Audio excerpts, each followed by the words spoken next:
Teachers, what's the worst bluff that ever backfired on you? The FBI agent was still counting evidence when my wife texted me a photo of our house surrounded by news vans. Kids won't stop crying, reporters banging on door. What did you do? I stared at the message while Agent Thompson bagged another stack of fake concert tickets from my desk. 6 hours ago, I was Mr. Davidson, respected math teacher. Now, I was the face of the biggest high school money laundering scandal in state history. It began 3 weeks earlier during parent-teacher conferences. Ethan's mother arrived in a Bentley wearing jewelry that sparkled under the fluorescent lights. She apologized for being late, explaining she'd flown in from a business meeting in the Cayman Islands. For a woman whose tax records showed she worked part-time at a local deli, her lifestyle seemed inconsistent with reality. Luna's father made me even more suspicious. He insisted on paying his daughter's field trip fee in cash, pulling out a roll of hundreds like he was buying groceries. When I mentioned we preferred checks for record-keeping, his face went white. Cash is cleaner, he said, then corrected himself. Simpler. Cash is simpler for busy families. The final red flag came during lunch duty. I was monitoring the cafeteria when I noticed Kai arguing with the cashier about his account balance. Just process it as 300 sandwich purchases, he said urgently. The system doesn't track individual items, right? The cashier looked confused but entered the transaction. Kai paid with a credit card that had someone else's name on it. I started paying closer attention to these students. Zara carried a different designer handbag every week, each worth more than most families spent on groceries monthly. She claimed they were gifts from relatives, but I'd taught her siblings and knew the family struggled financially. During band practice, I overheard her telling someone on the phone about moving the concert revenue before the quarterly audit. My wife found me Googling teenage money laundering signs at midnight on a Thursday. David, you're becoming obsessed with these kids, she said, sitting on the edge of our bed. Maybe they're just from wealthy families you don't know about. I showed her the articles I'd been reading, the warning signs that perfectly matched what I was observing daily. But Sarah made a good point. I had no evidence, just suspicions, and overheard fragments of conversations. The proper protocol would be to report concerns to administration and let trained investigators handle potential criminal activity. Filing a formal complaint could take months, and by then, these kids might be in even deeper trouble with whatever they were involved in. The decision that destroyed my life came Friday morning after I witnessed something that made my blood run cold. Through my classroom window, I watched Ethan hand an envelope to a man in a black SUV with tinted windows. The exchange lasted 30 seconds, but Ethan's body language screamed terror. He kept glancing around nervously, and his hands shook as he passed the envelope through the passenger window. I marched into my classroom and slammed the door hard enough to rattle the windows. My advanced calculus class looked up from their morning warm-up problems with startled expressions. These were supposed to be my best students, kids heading to prestigious universities, future leaders and innovators. Instead, I suspected they were running criminal enterprises that would destroy their futures. I need everyone's attention right now, I announced, my voice carrying the authority I'd developed over 15 years of classroom management. The bank called me this morning about suspicious financial activities connected to several student accounts in this class. When minors are involved in financial crimes, teachers are mandatory reporters. Someone needs to start talking immediately. The reaction was more explosive than I'd ever imagined possible. Ethan shot up from his desk so fast, his chair flew backward and crashed into the wall behind him. His face went completely white, and sweat instantly beaded across his forehead, despite the classroom being uncomfortably cold. "Mr. Davidson, you don't understand," he stammered, his voice cracking like a much younger child. "It's not what it looks like." Luna burst into tears before Ethan finished his first sentence. She buried her face in her hands and began sobbing so violently her whole body shook. "I knew this would happen," she cried between gasps. "I told Dad someone would notice eventually. The transfers are too big, too frequent. Normal families don't move $50,000 every day." My stomach dropped as I realized my bluff had triggered something much bigger than I'd expected. I'd been fishing for information about expensive clothes and jewelry. Luna was confessing to moving massive amounts of money daily. This wasn't teenage allowance fraud. This was organized criminal activity operating at an adult level of sophistication. Kai raised his hand with the same formal gesture he used to ask about homework assignments. "Mr. Davidson, if we're all getting arrested anyway, I might as well tell you about the cafeteria system. We've been processing fake food purchases to generate clean transaction records for international money transfers. Every fake sandwich sale creates a paper trail that makes illegal money look like legitimate school revenue." The confession cascade accelerated beyond my ability to control or stop it. Zara stood up dramatically and pulled a folder from her expensive handbag. "Since Honesty Hour has apparently started, our school band has generated over $2 million in revenue from concerts that never happened. We sell tickets for $10,000 each to events that exist only on paper. The buyers know they're purchasing money laundering services, not entertainment." I stood frozen behind my desk, watching my students confess to federal crimes with the same matter-of-fact tone they used to explain calculus solutions. These weren't scared teenagers caught with fake IDs or cheating on tests. These were sophisticated criminals describing complex financial operations they'd been running for years under everyone's noses. The classroom door exploded inward, and Principal Hendricks stumbled in looking like he'd sprinted from his office. His usually immaculate appearance was disheveled, his tie askew, sweat stains visible on his dress shirt despite the morning chill. "Mr. Davidson, what the hell is happening here? Parents are calling about federal investigations and bank raids and criminal charges." Ethan's mother appeared behind Hendricks before I could answer. She was still wearing her yoga clothes but had added expensive jewelry and carried a purse that probably cost more than my car. Her manicured finger pointed directly at my face as she pushed past the principal. "What kind of sick psychological torture are you inflicting on my son? He called me crying about federal prison and asset forfeiture. Mrs. Blackwood, your son just confessed to managing cryptocurrency wallets for money laundering operations," I replied, my voice sounding stranger to my own ears. "I think we need to focus on getting him legal representation rather than blaming his teacher for uncovering criminal activity." The words felt surreal as they left my mouth. Her face went through several color changes before settling on a dangerous shade of red. "How dare you accuse my family of criminal behavior? Ethan helps with my business accounting.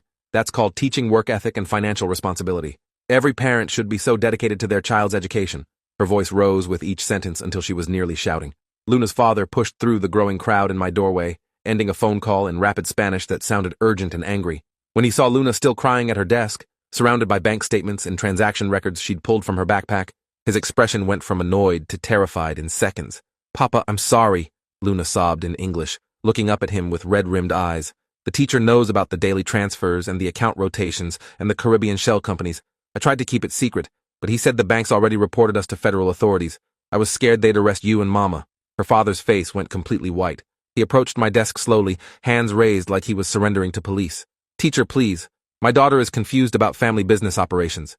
She helps with international commerce documentation, but everything is legal and properly reported. There are no crimes here. Only complex, legitimate transactions." I watched this man's obvious panic and realized my students weren't just involved in their family's criminal activities. They were essential components of sophisticated money laundering operations that had been using our school as a front for illegal financial services. The level of criminal sophistication suggested adult criminal organizations rather than teenage mischief gone wrong. Kai's confession about cafeteria fraud triggered an immediate response from our food service director, Mrs. Williams, who arrived clutching printouts of transaction records. "Principal Hendricks, we need to discuss some irregularities I've discovered in our lunch account system. Over the past 2 years, we've processed nearly $4 million in meal purchases, but our food costs haven't increased proportionally." The math was simple and terrifying. Our school served maybe 800 students daily, with average meal costs under $5. Even accounting for staff purchases and catering events, $4 million represented massive fraud that had been happening right under our noses while we focused on academic achievement rather than financial oversight. Zara's revelation about fake concert tickets prompted band director Mr. Foster to rush to my classroom with his own documentation. "I've been wondering about our fundraising success," he said breathlessly. "We've raised more money this year than in the previous decade combined, but I've never seen these major donors at any of our actual performances." He spread financial records across my desk, showing payments from dozens of contributors I'd never heard of, all purchasing tickets to concerts that had never been scheduled or performed. The paper trail showed sophisticated coordination between multiple parties who were using our school's legitimate nonprofit status to process payments for illegal activities. My classroom had become the epicenter of a criminal investigation that was expanding by the minute. Students were still confessing additional crimes to each other, parents were arriving in expensive cars with panicked expressions, and school administrators were discovering evidence of systematic fraud in multiple programs they'd previously considered successful fundraising initiatives.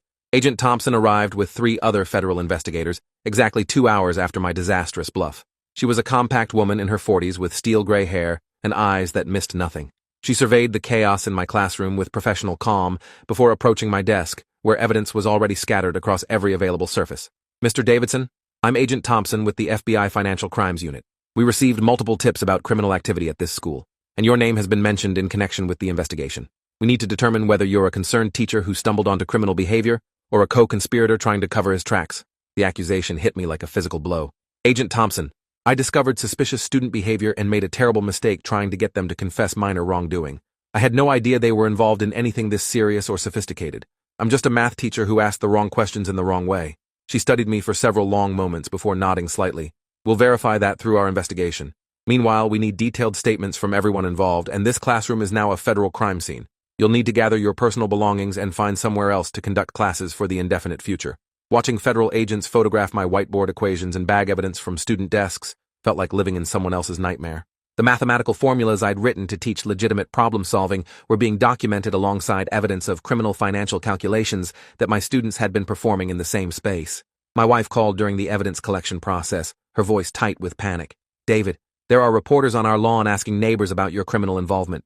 The kids are scared to leave their rooms. One journalist offered our neighbor money for information about your financial situation and whether you've seemed suspicious lately." I realized my personal life was being destroyed alongside my professional reputation. My children would grow up known as the kids whose father exposed a high school money laundering ring through reckless investigation methods. My wife would face scrutiny about whether she'd been aware of or involved in activities she'd never even imagined. The local news crew arrived during afternoon dismissal, creating additional chaos as parents tried to shield their children from cameras while reporters shouted questions about organized crime and educational system failures. I watched through my classroom window as families who'd seemed normal that morning were suddenly running from media attention like fugitives from justice. Superintendent Williams called an emergency meeting for 6 o'clock that evening, demanding explanations for how such extensive criminal operations had been functioning within our educational system without detection. School board members were already scheduling special sessions to address community concerns and determine accountability for what appeared to be massive institutional oversight failures. By evening, the investigation had expanded to include 6 families and multiple business entities that had been using our school as a hub for international money laundering operations. What I'd thought was teenage spending money had connected to criminal organizations moving millions of dollars across international borders through educational institution accounts. Jerry, our veteran janitor, became an unexpected star witness when investigators learned about his methodical approach to collecting and preserving discarded documents. His routine of emptying trash cans and recycling bins had preserved evidence that criminal families thought they'd destroyed, including Bitcoin wallet passwords, international banking codes, and encrypted communication instructions. "I always figured important-looking papers might be needed later," Jerry explained to Agent Thompson with his characteristic understatement. "These families threw away a lot of financial documents that seemed too important for regular trash. I kept everything in case someone asked about missing paperwork later." His innocent habit of preserving important papers had created a comprehensive archive of criminal evidence spanning 2 years of illegal activities, bank routing numbers, cryptocurrency transaction codes, and detailed instructions for moving money through educational accounts painted a complete picture of how the scheme had operated. The prosecutor's office filed initial charges the following Wednesday, creating a media firestorm that brought national attention to our small community. Ethan's father was arrested for using his construction company as a front for cryptocurrency laundering operations that had processed over $15 million through various accounts, including our school's maintenance fund. Luna's family faced federal racketeering charges after investigators discovered they'd been coordinating with cartels to move drug money through legitimate educational accounts. Her daily $50,000 transfers were just one component of a massive international operation that had been using American schools to clean money from various illegal activities. Kai's parents were indicted for fraud related to the cafeteria payment processing system they'd corrupted to generate false transaction records. Their scheme had stolen legitimate school lunch funding while creating paper trails that made illegal money appear to be legitimate food service revenue generated by our educational programs.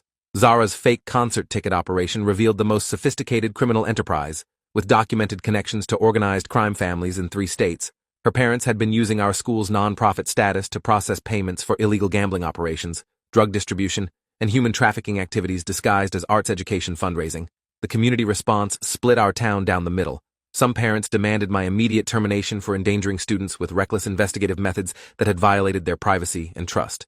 Others called me a hero for exposing criminal activities that could have continued indefinitely while corrupting additional students and families. Death threats arrived by mail and email, both supporting and condemning my actions.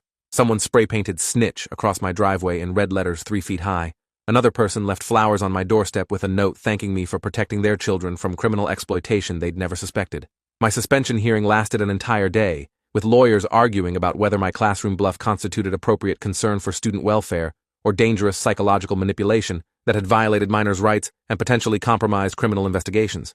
The teachers' union defended my intentions while acknowledging my methods were completely unprofessional and potentially illegal themselves. 3 months later, I was reassigned to Roosevelt Middle School across town with a formal reprimand permanently attached to my personnel file. The investigation I'd accidentally triggered had led to 19 arrests and the seizure of over $37 million in assets connected to various criminal enterprises that had been operating through our educational system. Ethan received juvenile detention and 5 years probation after cooperating with federal investigators. His testimony helped prosecute adult criminals who had been exploiting him and other teenagers as essential components of money laundering operations. He was placed in witness protection after credible threats from criminal associates seeking revenge for his cooperation. Luna's family fled to Mexico during their trial, abandoning their house, businesses, and extended family members who'd been unaware of their criminal activities. Federal marshals seized their assets, but the family disappeared into a network of international criminal organizations that had been using American educational systems to move money globally. Kai testified against his parents in exchange for immunity from prosecution, then entered witness protection when threats from their criminal partners made his continued presence in our community dangerous. His parents received federal sentences totaling 63 years for their roles in systematic fraud that had stolen educational resources while facilitating international criminal activities. Zara's case became a landmark federal prosecution for using educational institutions in organized crime operations. Her parents received life sentences for racketeering, fraud, conspiracy, and numerous other charges related to their leadership roles in criminal enterprises that had exploited multiple school systems across several states for money laundering purposes. Jerry received commendations from both the FBI and local law enforcement for his inadvertent evidence collection and complete cooperation with federal investigators. The school district implemented comprehensive new financial oversight protocols and mandatory training for all staff members to recognize signs of criminal activity involving students or families. 2 years later, I was teaching basic mathematics to 7th graders in a school where expensive watches were rarities and cryptocurrency was purely theoretical. My classroom walls were covered with elementary arithmetic problems instead of evidence markers, and my biggest disciplinary concern was cell phone usage during instruction rather than federal financial crimes.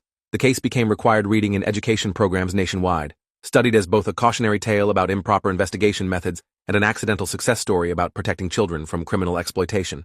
My name remained permanently associated with the largest educational money laundering scandal in American history, discussed in law enforcement training programs and academic ethics courses. Now I teach students who face poverty and academic challenges instead of criminal sophistication and federal charges. Their problems are honest and straightforward, their needs clearly defined by educational rather than legal standards. When I notice unusual student behavior, I follow established protocols and document everything through proper administrative channels, having learned that good intentions without proper methods can cause more harm than help.